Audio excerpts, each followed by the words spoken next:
第132章，抵御不了。夜色中，华丽的反影温顺的像一只猫，它躲着似乎是为了避光，而我则抽着烟，看着黑漆漆的窗外，活像是刚刚完成了一笔交易的色情工作者。欲望能让人失去理智，但是从那种欲望的高山滚落下来之后，我内心却终于短暂的平静。我刚才一直都在想，我怎么赚钱，我怎么实现自己赚很多钱的目标。我想不到有什么路子能够实现这个目标。我现在在博越的收入很高，但是这种很高只是参比普通的打工仔而言，跟老黄、方小华他们比，我这点微薄的收入还不够他们吃一顿饭呢。所以我想赚钱，我要找赚钱的路子。我感觉自己的欲望有些失控，目前的生活现状已经不能让我满足了。有钱好啊，为所欲为。瞧瞧这怀中的美女，这是无数少男的梦中情人，但是现在她温顺的像猫一样，这是什么力量呢？我年轻，才24岁，可能还不能完全证明钱的力量。那就看看老黄，都老掉牙了，人又老又猥琐，可是人家身边全是女孩子，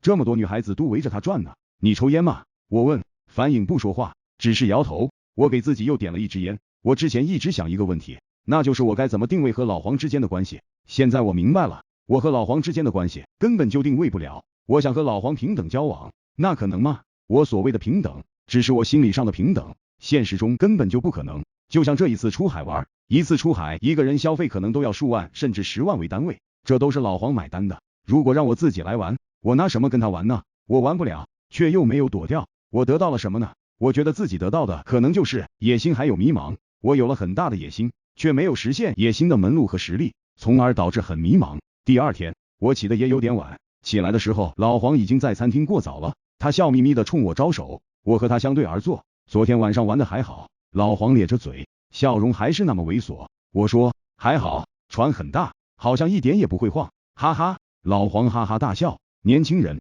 龙精虎猛，真让我这老头子羡慕。我已经玩不动了，所以干脆直接睡觉，一觉变天亮了。我没有说话，老黄起身叫了一杯咖啡，给我也叫了一杯。我吃早饭的时候，他问我，陈老弟，你现在在深圳干经理，能挣几个钱？咱们虽然年龄悬殊，但是一见如故，是忘年交，是好兄弟，你来跟我干，我保管你的收入是现在的数倍。你别小看我们传统制造业，目前全世界的制造业都要看我们中国，我们的鞋不只是在国内畅销，在国外也畅销无比。你之前说我们的制造业只有5到10年的红利，就算你说的对，但是你完全可以通过这5到10年赚足够的钱，实现财务自由，这辈子还愁什么呢？我愣住了，盯着老黄，我他妈，这还怎么吃早饭呢？我昨天晚上想了一个晚上，彻夜难眠想的就是一个问题，那就是我怎么挣钱。我想了一个晚上，想不到办法，找不到门路。今天早上起来，老黄直接就一刀捅到了我的软肋上面。我曾经想过，我这一辈子不可能会跟黄海山做事，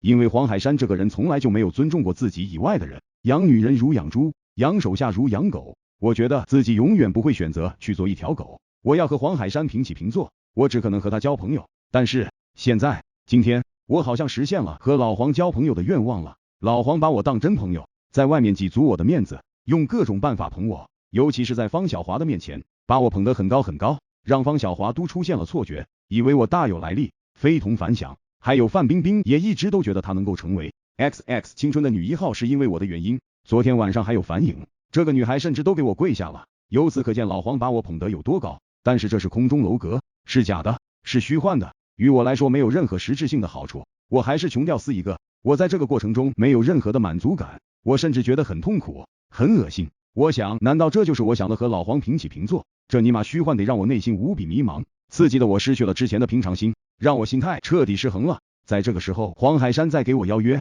我能拒绝吗？我觉得自己以前看中的所谓尊严其实一文不值，我去给老黄当条狗算了吧，他能给我足够的钱呢。卧槽！我把筷子放下了，心中像吃了苍蝇一般，我没有办法抵御老黄的邀约。另一方面，我又自己看不起自己，我觉得自己就像一个抵御不了下海卖逼的女人一般，真的毫无差别。黄老哥，你真的就富到了需要满世界撒钱的地步了吗？你他妈非得要用这个来考验我？我问老黄，老黄咧着嘴笑道，老弟，这怎么是考验呢？我是真的看中你这个人才，希望你能帮我。我这把年纪了，黄土都埋到脖子了，说句实在话，对前途和未来我有些灰心了。长江后浪推前浪，未来是属于你们年轻人的。我们百盛鞋业集团需要新鲜血液，你如果能加盟，我们集团一定能更上一层楼，我相信你自己也能大有一番成就。我问他，黄老哥，你请我出海玩，又把我抬得这么高，出了钱又给了我面子，我如果不答应是不是就是不通人情，不识抬举，是不是这样的？